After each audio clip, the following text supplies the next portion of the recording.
नमस्कार शेतकरी मित्रांनो, मी ऋषिकेश शिरकर. स्वागत आहे तुमचं कृषी कृषी या यूट्यूब चॅनलमध्ये. शेतकरी मित्रांनो, आज आपण या व्हिडिओच्या माध्यमातून पाहणार आहे की जे काही कांद्याला ढेंगळं येतात, तर ते कशामुळे येतात, याची कारणं काय आहेत, तर ते आज आपण या व्हिडिओच्या माध्यमातून पाहणार आहे. त्यामुळे व्हिडिओ शेवटपर्यंत बघा आणि जर व्हिडिओ आवडला तर कांदा उत्पादक शेतकऱ्यांपर्यंत नक्की शेअर करा. तर शेतकरी मित्रांनो, बऱ्याच वेळेस काय होतं की आपण कांदा लागवड केल्याच्या नंतर किंवा कांदा पेरणी केल्याच्या नंतर ज्यावेळेस आपण काढणी करत असतो, तर त्यावेळेस आपल्याला आपल्या प्लॉटमध्ये, कांद्याच्या प्लॉटमध्ये भरपूर साऱ्या प्रमाणामध्ये जे काय ढेंगळं आहेत, तर ते कांद्याला आलेली पाहायला मिळतात. तर याचं जे काय ढेंगळं येतात, तर याची मुख्यतः 4-5 कारणं आहेत, तर ते पाहूयात. पहिलं कारण म्हणजे जो काय आपल्याकडनं जे काय नायट्रोजन आहे, नत्र आहे, तर त्याचा अतिरेक झाल्यामुळे आपल्याला त्या ठिकाणी जे काही ढेंगळं आहेत, तर ते त्याच्यामध्ये आलेले पाहायला मिळतात.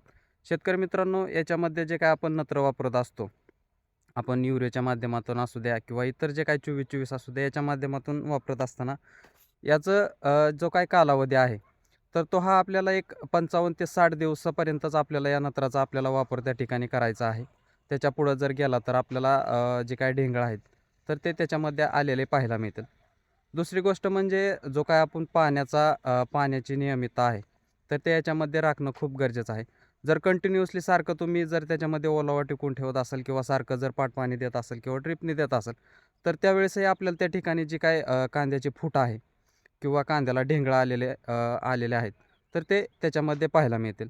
तिसरी गोष्ट म्हणजे ज्यावेळेस आपण कांद्याचे जे काही बी आहे, तर ते पेरत असतो, तर त्यावेळेस ते कांद्याचं बी आपल्याला त्याच्यामध्ये लक्षात घेणं महत्त्वाचं असतं, की आपण किती दिवसापासून तो कांद्याचं बी आपण याच्यामध्ये वापरत आहे. जास्त काळाचं जर बी असेल, तर त्यालाही त्या ठिकाणी ढेंगळं आलेले पाहायला मिळतील किंवा ज्यावेळेस आपण रोप लागवड करत असतो, तर त्याच्यामध्ये आपल्याला एक 45 ते 50 दिवसाचं रोप आपल्याला त्याची लागवड करणं त्याच्यामध्ये खूप महत्त्वाचं असतं. जर तुम्ही याच्यामध्ये केलं, तर आपल्या कांद्यामध्ये ढेंगळं आलेले पाहायला मिळणार नाहीत. याच्यापुढं जर रोप गेलेलं असेल, तर थोड्या प्रमाणामध्ये आपल्याला ढेंगळांची जी काय ढेंगळं जे आहेत, तर त्या आपल्या कांद्याच्या प्लॉटमध्ये आलेली त्या ठिकाणी पाहायला मिळतात.